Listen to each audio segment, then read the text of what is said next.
Hi everyone, today we are going to learn very basic coding to create a simple platformer game. It will be a beginner friendly, but still we will use good quality code. I'm thinking to make it as a 3-part series where in part 1 we'll create the player mechanics, animations and very simple shoot functions. In video 2 and 3, we'll create levels, enemy, bosses and other important platformer stuff. We'll create a complete game and I'll provide the full source code. And we can do one interesting thing. I suppose if you are watching this video, you are learning or you want to learn game dev. So as a part of learning, we can do one exercise. I'll create the level 1 of the game and you guys can take my source code, learn and create something new. Maybe a new level, a new mechanics. And I will add that to the main game. And we can share the game as an open source on itch. So a game made by all of us. Join my Discord and let's get started. We are going to use this excellent pixel art provided by the wonderful artist on itch.io. It is completely free to use and it gives me a Broforce type of vibe. So we will try to create something very similar to Broforce. First of all, we'll start with the player. I'm creating a ground from a square shape so that our player can walk around on it. I have imported all the required sprites and the art is provided as a sprite sheet, so I'll break it down into multiple sprites for animation.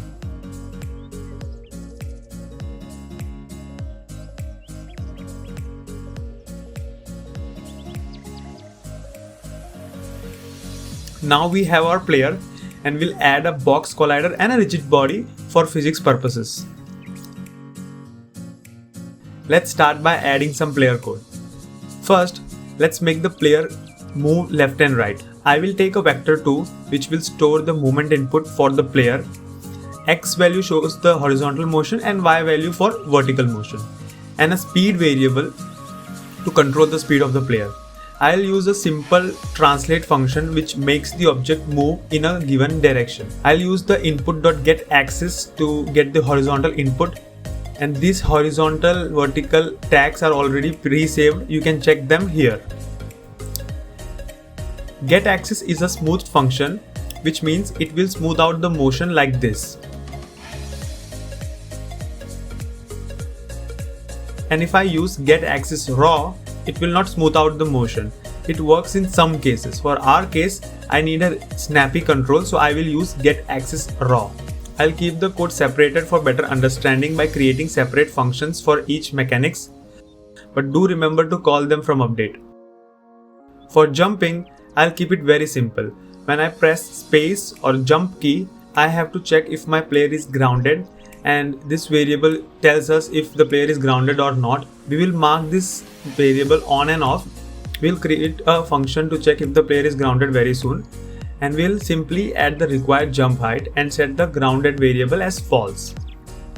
And in the same function, we will decelerate the Y value towards -10 because what goes up comes down. I personally hate the default 2D physics of Unity, so I always prefer custom physics.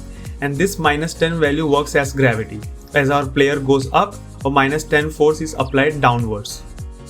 And this will create a very cool snappy jump. Now we will check the ground. We will use a raycast function. So raycast is a function which casts a ray towards a given point and detects if something hits. So if I send a ray from the bottom point of the player, I'll use a public variable to get the point and will cast down a small ray. I will draw a gizmo to visualize the line for proper detection for placement of the line. I will use a layer mask which helps me specify which object to detect and which to ignore. So if the ray hits an object, I'll make the ground variable true. That means the player is on something which is tagged as or which is on the ground layer. And we'll set the speed to 0. Now I want to flip the player. As he moves left and right, I'll use a direction variable which will be used in other functions too. So if my x value of the move direction variable is greater than 0, that means I'm moving right.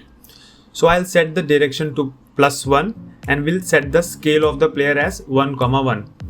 And if it moves left, means the x value will be in negative. Then I'll set the direction as -1 and set the scale as -1,1, which flips the player. Simple and easy.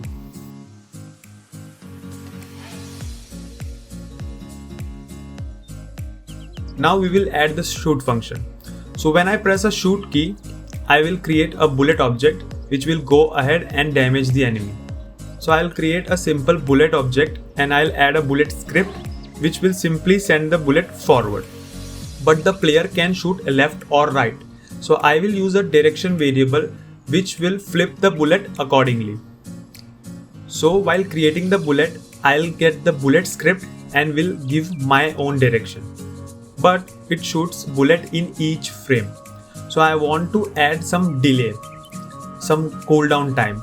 So I will add a delay variable. So whenever I shoot, I will set it with some value and will reduce that in the update. Now it works just fine. Let's add some animations. I will add an idle, run and shoot animation. There is a separate animation to shoot while the player is running. So I will create that also. I'll create a float variable in the animation window. Whenever it is greater than 0, it will go to the run state and return to idle when it is 0. And when the player shoots, if he is in idle state or jump state, he will go to the shoot state from the idle position. That is shooting while standing animation. So it will play shoot while stand animation. And whenever I am in a running state, I will go to this run and shoot state. So that's how I can control the animations without much coding effort. It is entirely controlled in this animator window. Now I will add the controls in script. For running, I'll just give the magnitude of the move direction to the animator variable. So whenever I am moving, the square magnitude will be greater than 0, which will trigger my animation state to go to the run state.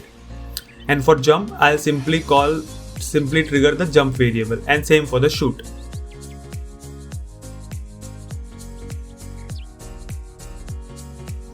And bingo, works very well.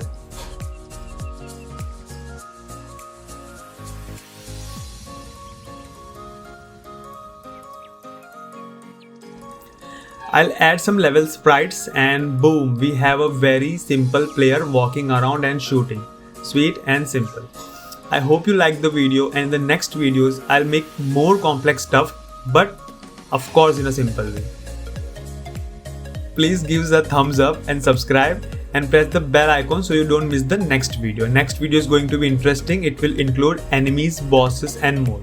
I'm also making a very cool time travel based platformer game. If you want to know more about it, then consider subscribing and join my Discord for more.